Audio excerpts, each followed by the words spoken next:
Никогаш не сум навредила, господине, никого. Никогаш не сум навредила, а хуморот е лек. Единствениот лек. Ад хоминем никогаш не сум настапила ни сега. Не е точно. Ај, колешка се држиме на Вацлав Хавел, прочитајте го за хуморот. Тоа е лекот во ваква ситуација. Да се држиме на точката на дневен ред. Извинете. Значи вака. Во секоја политика велиме дека има два модели, па и во финансиската. Едната е рационална и другата е инкременталистичка.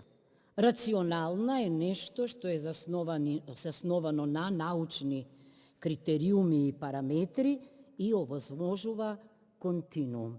Инкременталистичката значи акција, реакција. Обично во услови на криза треба да се реагира брзо.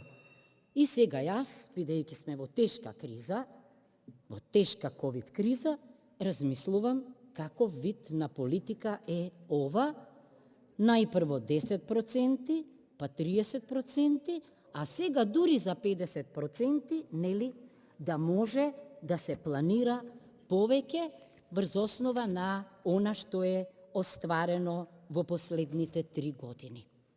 И моето прво прашање е дали е ова во ред. По мене не. Зошто? Зашто во криза се вели дека треба да се минимизираат трошоците, треба да се максимизира домакинското работење, да видиме сите или бонус патер фамилијас или бонус матер фамилија, себе да кажам јас, бидејќи денот беше таков, што значи да се остави што е можно помал простор за недомакинско работење. Се сеќавам добро на зборовите на господинот Тевдовски, кога велеше дека не сакам да чујам за 5% повеќе, ама уште повеќе се сеќавам на зборовите на еден добар пратеник и добар министер за економија, господинот Никола Поповски, познат како најштедливиот министер, кога велеше дека треба да се грижам за парите на граѓаните, не за моите пари и треба внимателно да се планира. Значи, мојата прва дилема е, ако во 2019 година на 20 ноември е донесен законот за финансирање на единиците на локалната самоуправа со кој максималниот износ се измени од 10 на 30%, на што се темели оваа проекција од 50%? И наједноставниот одговор од политиколошки и од правен аспект е на изборите. И тука е мојот страв, бидејќи целосно се согласувам со Марија, кога вели дека тешко може да градите локална самоуправа и децентрализација, кога сами не успевате дури ни да си ги соберете приходите, зборувам за изворните приходи со кои што би можеле да се покријат многу изворни надлежности на општината, туку постојано очите ви се свртени кон централната власт, ама секое финансирање од централната власт значи елемент на деконцентрација, не децентрализација и локална самоуправа, и мене многу ме плаши дека ние зборуваме за децентрализација и локална самоуправа и јас, ама имаме на локално ниво силни тенденции на она што се нарекува локален президенцијализам. Имаме една фигура, беше министер, прво градоначелник, па министер, па пак се врати како градоначелник, кој што, ако му ги анализирате потезите, дури и сега во однос на УНЕСКО, ќе видите за што зборувам.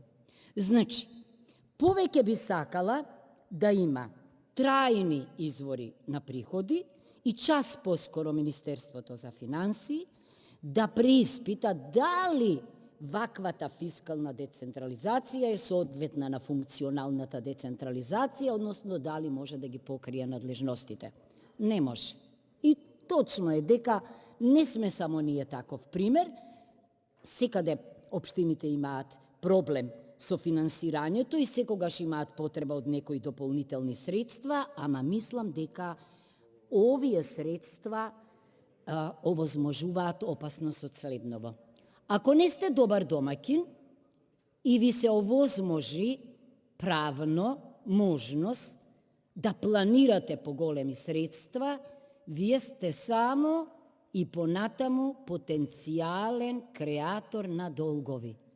И јас се плашам дека ова ќе стимулира ирационално планирање, планирање кое ќе биде насочено кон собирање на гласови, не проактивно, туку реактивно заради лошата ситуација и дека нема да доведе до посакуваните резултати.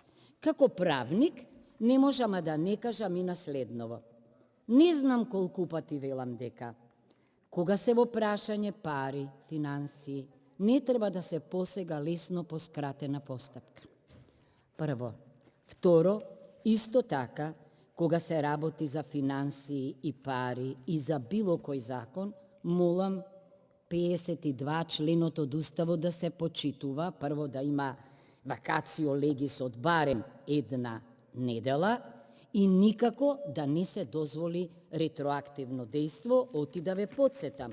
Не ке е дека на 1. јануари 2021 година се појави ковидот, со него живееме веќе цела година, па да предвидите важење на закон од тогаш, па до крајот на годината што си заминува.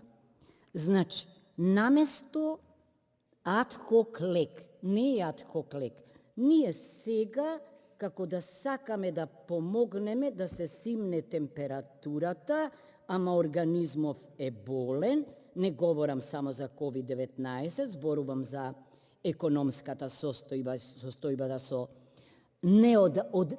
одсуство на одржлив развој и сега им овозможуваме да може да планираат многу повеќе пари. 50% е огромна сума, еве и за лаик финансиски како мене.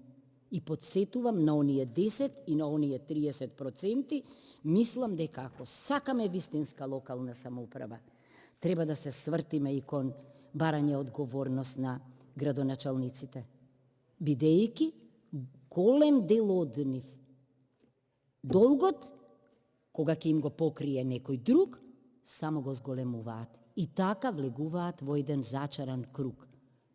Кој е губитникот, кој е жртвата на сето тоа? Граѓаните.